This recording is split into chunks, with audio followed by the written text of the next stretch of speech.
All right, world, how you doing? It's the Edi Johnston Bit, back with another Spin the Wheel podcast.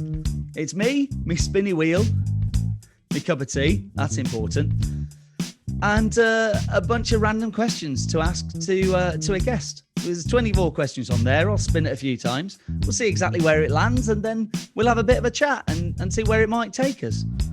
Who knows? So who's the guest this week? Well, the guest this week is a very old friend of mine. Now, I've known this guy for quite a while. So trust me, the editing in this one will probably be considerable, because although the podcast is around about half an hour, I dare say we'll be talking for quite some time. It's the amazing Mr. Joe Fisher. Now, Joe is a host. He's an MC. He's a comedian. He's a compere. He's done sporting events and entertainment events, whether it be at arenas and stadiums or out on the tour of Britain. He's done that stuff for a bunch of years. So our paths have crossed so many times that it basically just ended up that we had to be friends.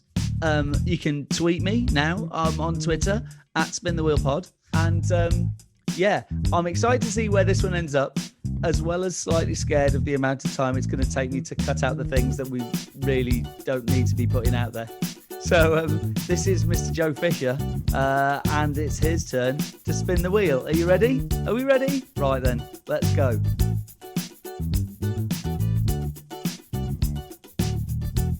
We are back with the Spin the Wheel podcast, and joining me this afternoon is Mr. Joe Fisher. Hey Joe, how you doing? Hello, mate. Hello. Yeah. It has been a while. Oh, it's been a long time, hasn't it, love? Yeah, how are you? I'm very well. Keeping the wolf from the door, as they say. What about yourself?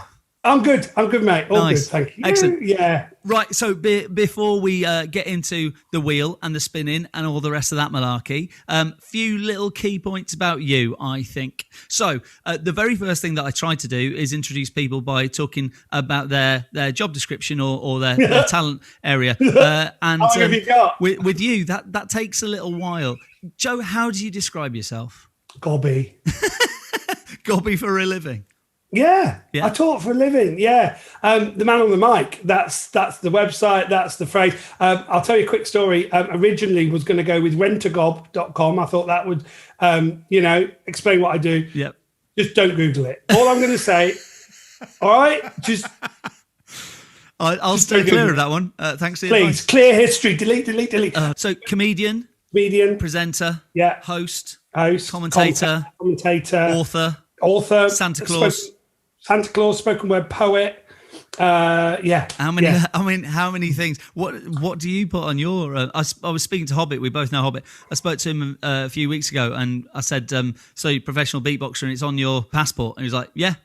So what would be on your passport, Joe? I don't even know, actually. Entertainer? Is it something that puts everything into one bracket? I hate the word entertainer. I tend to avoid that. So I say presenter. Yeah. I think that's probably your thing, isn't it? Whatever you're doing, it's you putting things across. Or the other thing is multi-potentialite. Have you heard that one? What's that?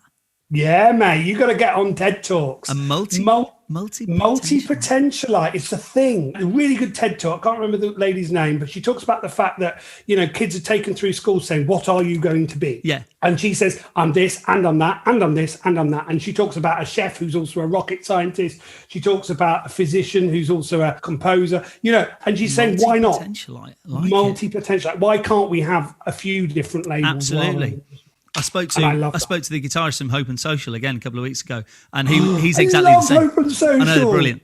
We had a chat with Spin the Wheel with Rich Huxley the other day, and he was saying about the fact that he classes himself as having a portfolio career. Yes, I'm grabbing that with both hands, I think. Yes. You live down in the southwest. I do originally northern, originally from Lancashire, but escaped in the late 80s and got down to Devon, met a lovely Devon girl, and thought, what's the balance here? I think I'll stay in Devon. Lancashire. Yeah, I'll be honest. I'd probably go that way. Love Lancashire. Love the people up there, but it's just nice in Devon. It's just really nice. And I know your wife as well, and your family, your lovely two kids who are now much bigger than they used to be, all grown up and flown the coop. 22 and 25, mate. How is that possible? So Sam, who does sound teching and drumming and stuff like that. Techie musician, yeah. And then Ellie, who's a midwife, who's just qualified. How does that, hang on. So entertainer, host, drummer, entertainer, because you're a bit of frustrated muso yourself, right? Yeah, I played drums and then started teaching Sam when he was 5. He got to 10 years old and he was better than me. Nice. And when your kid gets better than you tend to give up. So how did Ellie end up with all the brains? Now, what you have to remember is that when I first started out in life, I was a nursery nurse. Were you? Did you not know this? I don't think I knew that, no. So I come from a huge family, right? Yeah. 6 brothers, 3 sisters, and 50 short-term foster siblings, right? So my parents were like the emergency foster family for the whole of the northeast of Lancashire. And we'd wake up and have a new brother. I always maintained that everybody else collected stamps when I collected siblings. I had one of each kind. And it was a bit like that, really. You know, Tesco club cards, of siblings. That's what I had. Nice. I just had all these points. So for me, looking after kids was totally normal. Yeah. And it was either drama, be an actor or kids. And I wasn't that good at being an actor, to be honest. Plus, I had to get O-levels to do that. So ended up as a nursery nurse. My first qualification was I was the only bloke on a course with 49 girls as an NNEB nursery nurse. See, some people will say that's a smart choice as well, you see. Didn't do me any harm, buddy. So, Joe, are you ready? Are we ready? Right. Let's spin that wheel. I'm really excited. I've got my wheel. I've got my questions, which I sent through to Joe, and then he didn't get. So he genuinely doesn't know what's coming towards him. Some of them are silly. Some of them are a little bit serious. It just depends on what the wheel's feeling like as to exactly where we're going to go. How long did it take you to make this wheel, man? I went on a shopping trip to IKEA, and they had them by the door as you walk in. So before I actually bought anything else, I was like, well, I'm having that. I'd never seen one before. You bought that in IKEA? Yes, yeah. For what? What do they sell them in IKEA for? For this. Okay. Number 10. Number 10. Of all the questions for Joe Fisher. This one says, when did you realise that this was going to be your life's pathway? When you're one of 10 kids and you're the little runt, which I was, and very gobby in order to survive, what else are you going to do? So it was just a natural thing for you. Were you the class clown? The class clown, the gobby one, the one that even managed to get the teachers laughing as well. Nice. Did it get you in trouble at all? All the time. But I was quite clever with it as well, Eddie. You'll love this story, right? So I would be sent out of class at least once a day for being disruptive. Okay. Never naughty, but disruptive. I can relate. I couldn't stop talking.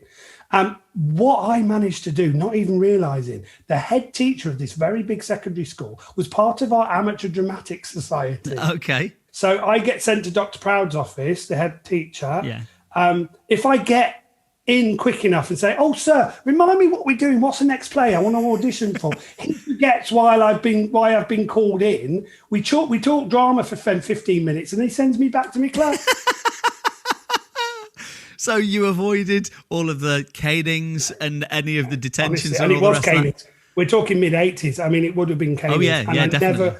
I never got caned. So you think that your mouth got you away from your punishment? Yeah, my God, and my ability to relate to people have got me through life. There's how many stories? I can tell you millions. I was even held up with a knife once, and my gob got me out of it. Where was that? In Scotland. Okay. In Greenock, doing detached youth work and not being told that we were in the blue area of Greenock, not the green area of Greenock. Yes, okay. Okay, Rangers and Celtic. Of course. And I'm wearing a bright green tracksuit. Oh, no way. Yeah, 18 years old, completely naive. Got pulled up against the wall with a knife and said, "What are you doing here, mate?" And I'm like, I'm sorry, I'm English, which was the worst thing to say. Well, yeah. 2 minutes into me going, "Look, mate, hang on a second. I made a mistake here. Do you want a coffee?" He ended up coming to the gig that I was inviting people to. Only you would end up with someone with a knife at their throat asking them if they wanted to have a drink. Yeah, and he started going to church after that. It sums you up completely. But your in terms of your life's pathway, it's not been a particularly straight road, has it? We met each other hosting stages, didn't we, at Greenbelt Festival. So we met each other, and I remember seeing you do your thing on stage and thinking, this guy's actually really good and really entertaining. There's a lot I could learn from that. And then I think that year we just sat down and chatted about a load of stuff. I have recollections of you with your file with all your jokes in, and you had all them organised in your different sections. I was like, this bloke knows what he's doing. So I remember being really impressed by you and your whole professionalism towards that at that time. And that's kind of always the way that I've seen you, as someone who's if you're going to do something, you throw yourself in two-footed, and you're going to say, right, if we're doing it, we may as well do it properly. It's no point, in my opinion, if you're not going to do it absolutely as well, then there's no point even trying. And I was fortunate to kind of learn. I forced myself into stand-up comedy. Didn't want to do it. Really? Didn't think I was funny. Yeah, honestly. Oh, wow. I'd met Tim Vine, John Archer. We were actually in a play together. So I was a jobbing actor at the time. Yeah. I got in a play with Jake's Ladder Theatre Company, which don't exist anymore. Brilliant guys. And they were based down in the Southwest. And we were doing a show for Edinburgh Festival for Christian Aid. And Tim and John were in it, like cameos, but they also had their own shows. Of course. And I just watched them. I didn't know anything about stand-up. And Tim kept saying to me, you're either going to just do it or never do it. Yeah. So I forced myself. And I said to Tim, give me 5 minutes. Didn't have anything prepared. Wow. And just went on and just did me. Do you know what I mean? Yeah, I do. With a couple of jokes, but just chat and getting on with people and making jokes from the conversations. And I figured if I could do that, I can do anything. Yeah. And my plan was to start from the top and work my way down, so to speak, in the sense of once you can do stand-up on your own and make people laugh, and you know what it's like, working on your own as a performer. If you can do that, everything else actually is really, really easy. Yeah. And I've gone on to host the things at the Olympics and London Marathon and all those kind of things. They're actually quite easy comparatively because you've always got an audience. Yeah. You've always got something to talk about, and you've always got a fallback.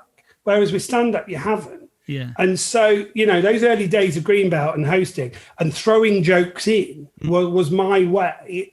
I used to have one-liners, and I used to know I could use those one-liners, like, we're going to introduce you to a band. But before we do, here's something I want you to remember. Never test the depth of water with both feet. Or here's another one, and this is, again, a true story. Royal Albert Hall, biggest gig of my life, right? 5,000 people hosting a massive charity event. And they said, you're nice, clean, your comedy's all clean. I went, yeah, totally unoffensive, da-da-da-da-da. We got it completely wrong, right? So my favourite gag was, if at first you don't succeed, skydiving isn't for you. Like it, nice. Great gag, isn't it? Yeah, not when there's been major headlines that day in the press about somebody being murdered in a skydiving accident, and I hadn't read the press. And honestly, the crowd just went, what do? Do you go back on and apologise? Do you hope nobody really noticed? You kind of just go straight past it, don't you? Just carry on. Yeah, I did, but I never got hired for that gig again. So did I answer that? Did I actually answer Yes, mate. That? The thing is with the spinning the wheel, we answer the question, we go on a little bit of a drive around it, and then eventually we end up back at the wheel again. It's just like Milton Keynes. We end up back where we started in the first place anyway. What do you consider your biggest success or triumph? Now, I have a caveat here. You're not allowed to have marrying your wife or the birth of your children. Those things, they're a given. Two things I would say. Probably getting to commentate at the Olympics. Yes. Even though it wasn't in London, it was in Manchester. It was really random, but it was still part of the Olympics. It's still one of my favourite stories about you. Really? It was because of the fact that I was involved. Because I know you got to do the Olympics from having done test events before, and they wanted you to commentate at the badminton. Eddie, I forgot about this. Yeah. I know where I was when you called me. Because we were in touch, weren't we? We were. Remind me. So what happened was you rang me out of the blue whilst I was living down in Bristol. It was a nice sunny day. And I took the phone call and wandered out in my little patch of garden. I forgot this. And I was chatting and said, so how are you doing? He's like, right, what do you know about badminton? Yes! And I was like, well, I know lots about badminton. What do you need? Well, I don't need the rules, okay, but I need to know about what's happening in badminton. I was like, why? Yeah. It's like, because they've asked me to do the commentating at this test event. It was the World Badminton Championship. Yeah, the World Championships in Birmingham, the test event. And then you said, if it goes well, then then I might get involved at the Olympics. So I was like, yeah, all right, mate, I'll help out. And so for the next half hour, I remember talking to you about the rivalries that were existing within British badminton at the time. Yeah. And I was like, is this what you want? And you were sat there with a pen at home, apparently, just writing stuff. Yeah, this is exactly what I need. This is brilliant. That's happened to me twice. So the first time was when I got offered a gig for cycling and knew nothing about cycling. Yep. And I'd done a 6-month tour with Transport for London promoting the Tour de France when it first came to London in 2007. And I got a gig as a compere, not as a cycling dude. And it was a half-hour roadshow that we took around the country for like 6 to 8 months. And that got me into the world of cycling. Knew nothing. Then got offered the Tour de France. Yeah. The Tour of Britain straight after that. Rang my mate up and said, I don't know anything about cycling. What am I going to do? So, yeah, this happens a lot to me. And I remember you knew something about badminton. Mate, I don't know how I knew that. Because we chatted, and I think it was just a case of you knew I was a PE teacher. So you're like, well, who do I know that knows something about badminton? Well, Eddie might. Let's give him a call. And that was such a tough gig because you'll know this, but all the badminton players are from either China or Sri Lanka, or Malaysia, or Indonesia, Malaysia, and some of these names are 15-syllable long. Ladies and gentlemen, coming onto the court now, Dushyanthan Surendra Kumar. I remember chatting to you afterwards, and you'd said to me, you gave me all the information. I couldn't use it. I just had to introduce their names. That pretty much took up all the time I had. That's literally all you do in badminton. But you did that, and then that led on to...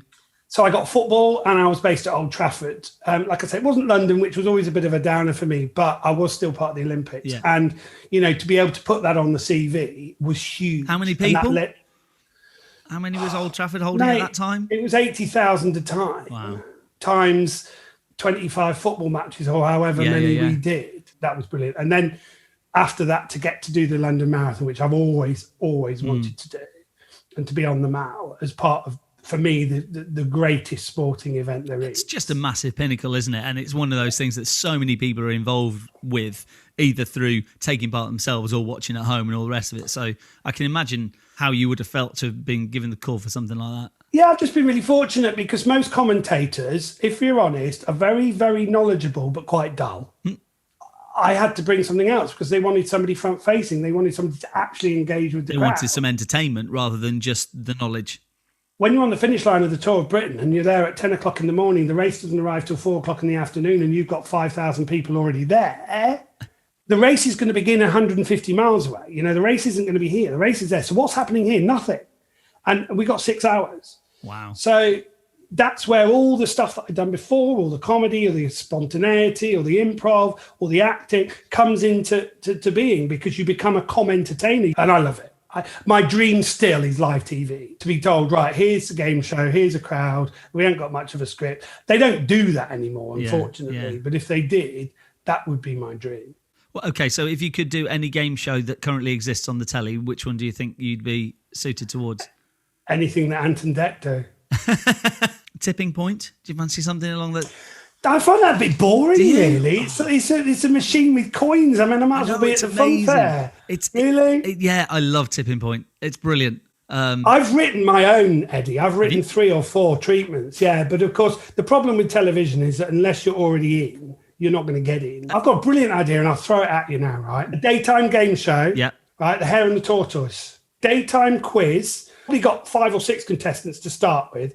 They all battle it out in quick fire rounds, and you decide or you get to choose which route you take. Yeah. The hare route is quick fire questions in a short amount of time. The tortoise route is a couple of harder questions worth more time or whatever. You can either go the hare route or the tortoise route. You see, I think it's genius. It's a lovely idea.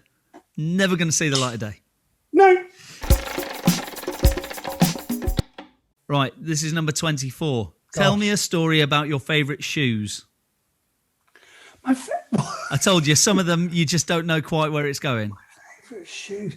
Do you know what? I do actually have a story about my favourite shoes. Because everyone has. I used to wear them in my ears. I was a huge fan, late 80s, of the red Converse boots. Yes, I know them. I know Bright them very red well. Converse All-Stars. Yeah, the Converse All-Stars. I then found some earrings which were red Converse All-Star boots. Nice. Dangles, and I used to wear them all the time. I met my wife wearing both my red Converse trainers. You had matching shoes and I had earring. a matching earring. 1988. I actually found myself a pair recently that I was going to buy. Yeah. But because I got bunions, I can't wear them. They're too tight. So they don't make them for the older gentlemen. The wider foot. No. To be fair, I don't think they're the kind of brand that would need to look to diversify. We could call them Converse Old Stars. Old Stars, maybe that's it. Yeah, but yeah. No, All Stars was they were the shoe to wear. I loved them. DMs, mate. It was either All Stars or Doc Martens, wasn't it? I loved a pair of DMs, but again, can't wear them either because of my bunions. Sad tales. Anyway, right, where were we? We're going to spin. This one's a little bit different. Yeah, I don't want that one. Nope. So you basically fixed number 4. So why did you even bother spinning the wheel? Because it's called Spin the Wheel. If I don't spin it, then it just doesn't fit the brief, does it? Who most inspires you? But what I'd quite like to know is who most inspires you outside of your family. Good one, yeah, because I would have said my mum. Exactly. I would have said my mum. I lost my mum 22 years ago, but I still would have said my mum. I mean, as a man of faith, I would say Jesus, and I mean that genuinely. Bono, funnily enough. I actually love Bono. I know he gets a lot of grief. I'd love to have a pint with Bono. I really would. I like the fact that he doesn't care what everybody else thinks. He just says what he thinks he should say, and I like that. He's kind of got to a point where he doesn't need to worry about other people's opinions, right? And I know he's a bit of a parody of himself and all that kind of thing, but I like Bono. I think he's a good man. And my other big inspiration is Guy Garvey from Elbow. Ooh, okay. I love Guy Garvey. I've been fortunate to see. Hey, you'll probably know the guy that we know that worked for Elbow. Do you remember Wayne? He was a stage manager. Oh, okay. I don't remember him. No, I don't. Well, I discovered that he ended up going off to work for Elbow. No way. And I love Guy Garvey because he's this big, he's kind of smoking, drinking guy that just comes out with the most beautiful lyrics. They get to me, you know, but they're not being sung by some wet, you know, kind of... It's weird, isn't it? If you were to look at Elbow and you saw a lineup of them and you say, right, which one's the singer? Yeah. Not once would you actually point at Guy Garvey and say, it's him. Because you listen to the song, it's this voice of an angel coming out of this massive beak. But when you see them live, it just all comes true. You go, oh my goodness, because his connection, his ability to just connect with you. I saw them support you too. And so, yeah. Mate, that was my dream gig and I never got to go. Yeah, that was a good one. And I like the fact that they just get on with it. Guy will do his radio shows and his bits here and his bits there, and they just get on with it.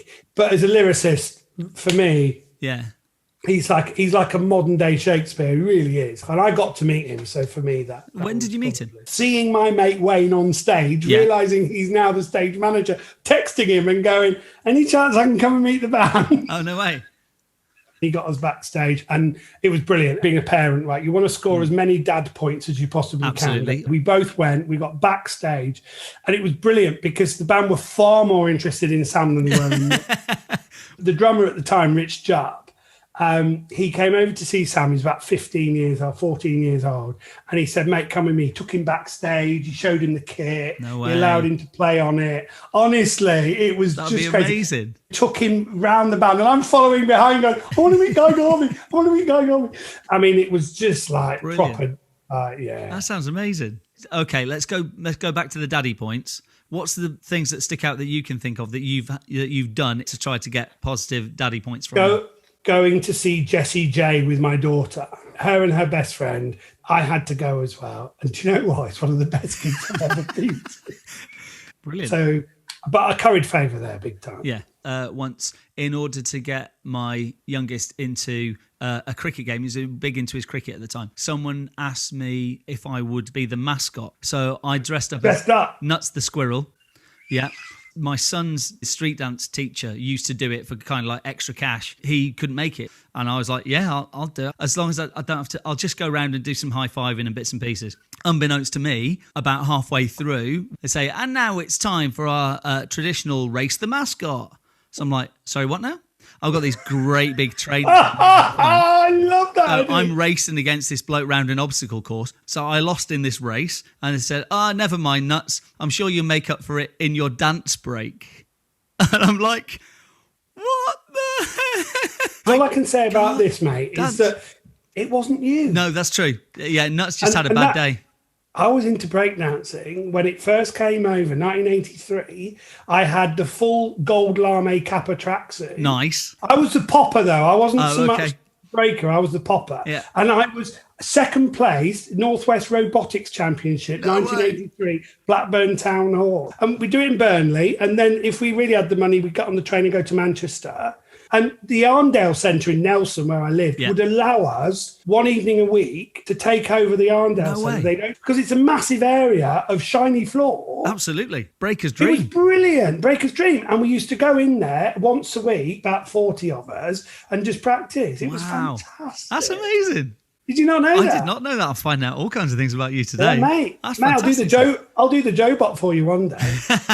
Here we go. Number 5. We're going to let the wheel. It's like a genuine one. The wheel's going to decide this one.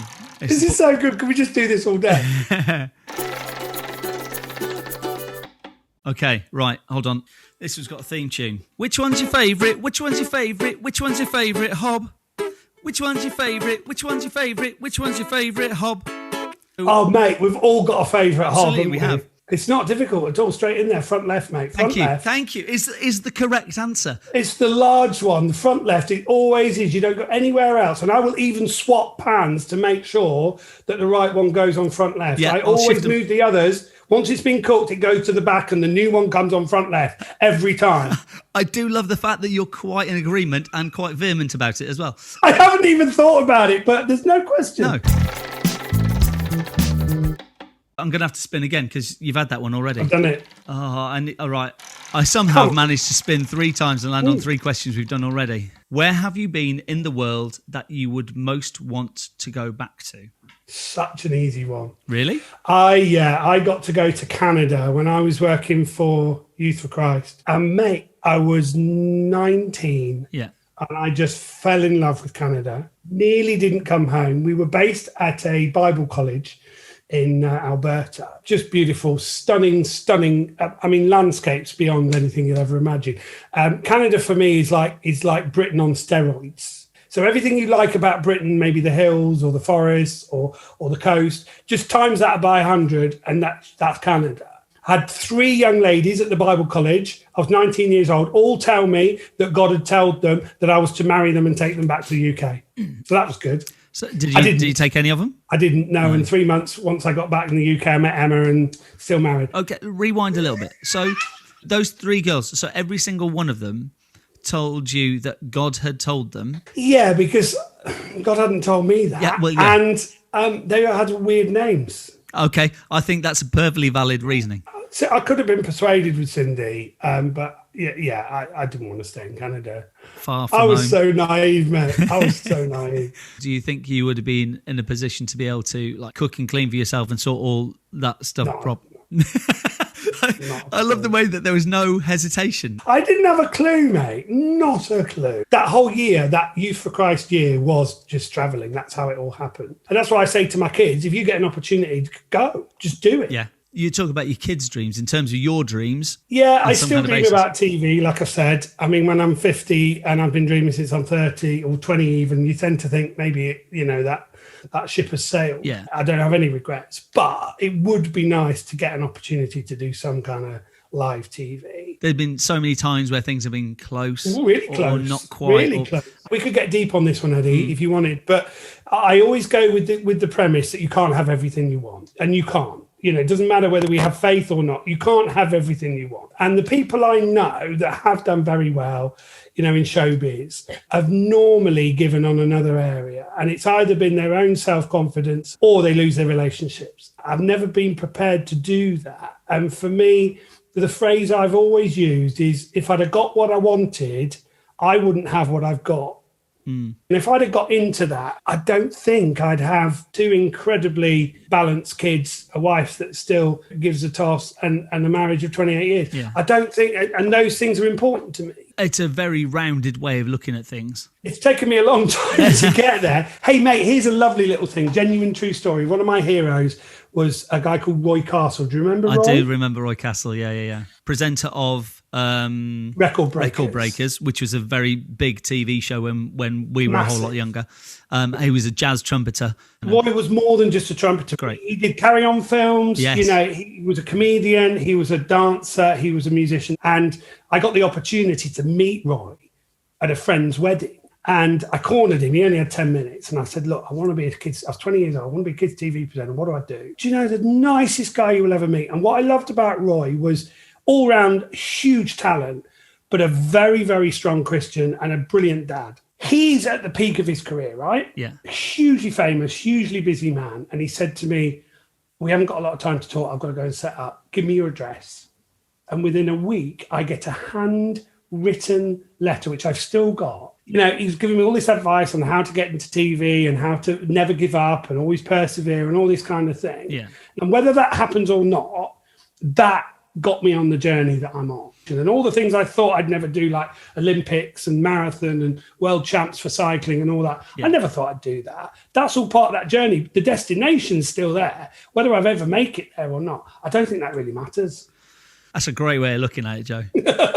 So while we're coming into land on this thing, then let's get a couple of plugs in there. Yeah, I did a kids' book, as you know, over lockdown. WhenTheBugsCame.com or on Amazon, you can get that book, and that's been brilliant. It's about how to explain the COVID situation to young ones. Yes, just when the bugs came. It's all about what we did during the first lockdown, really. I'm doing a challenge, a 40-day Lent challenge. I am going to be raising money for the local food bank, and I've decided I've come up with 10 4-day challenges. Okay. 10 4-day challenges. 4 days of sleeping not in my bed, just on the floor. 4 days of no phone or internet. 4 days of vegetarian. 4 days of a proper fast. 4 days of no hot water. What else have I got? 4 days of 10K walking a day. Okay. I'm going to do 10K That's walking. a good commitment. 4 days. Yeah, it's a biggie. 4 days of random acts of kindness. And that's going to be right the way through till Easter Saturday. I know, I do know a little bit about this, and I know that one of these challenges is going to be the most difficult for you, right? The 4 days of silence, right?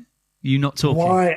Why have I chosen that? I don't know, but Emma is going to have the best 4 days. She's just going to be... hate it. So I've decided for that one, because I couldn't do 4 days solid. There's just no way. I'm doing 10 hours a day of silence for 4 days. Okay.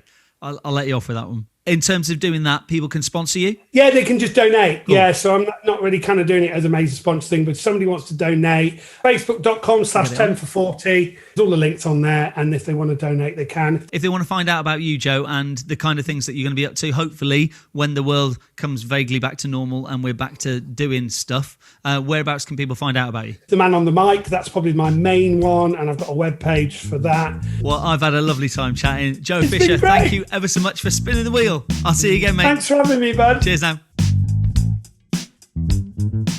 And that was the Spin the Wheel podcast with the wonderful Joe Fisher. Thank you for coming on, Joe. I'm glad we had a really nice chat. I know the fact that the edit will take some time because we've got to get rid of all the waffle. And trust me, between me and him, there's going to be a lot of waffle. If you like Joe and you like the stuff he's doing, check him out. You can check him out on Twitter and Facebook and all that stuff at TheManOnTheMic. And find out all the things he's doing. Buy a copy of his book. It's good. Anyway, so yes, that was entertaining. I hope you liked it. I hope you enjoyed it. If you did enjoy it, then please tell somebody else, pass it on, and let more and more people find out about the kind of things we're doing here in talking to random people. Many of these people that I talk to, you won't necessarily know about. And that's great, because sometimes it's good finding out about other people and their lives, and you might find out some things that you then push forwards with and follow on with after that point. Who knows? It's the beauty of podcasts. Anyway, enough said about that. If you like this, like I say, pass it on. You can subscribe on the YouTube. You can follow on the Spotify. You can give it ratings on the iTunes and all the rest of that stuff. That would be great. I'd really appreciate it. Or indeed, just get in touch and let me know what you think of this stuff. I'm looking forward to next week. So next week's podcast back out on the Friday morning, and we got Paul Savage on next week, stand-up comedian and a bit of a ledge. So that should be a good one as well. And then following on from that, who knows where we'll go? Could be in all kinds of different directions. Thanks for listening. Hope you enjoyed it. Look after yourself now. Ta-da.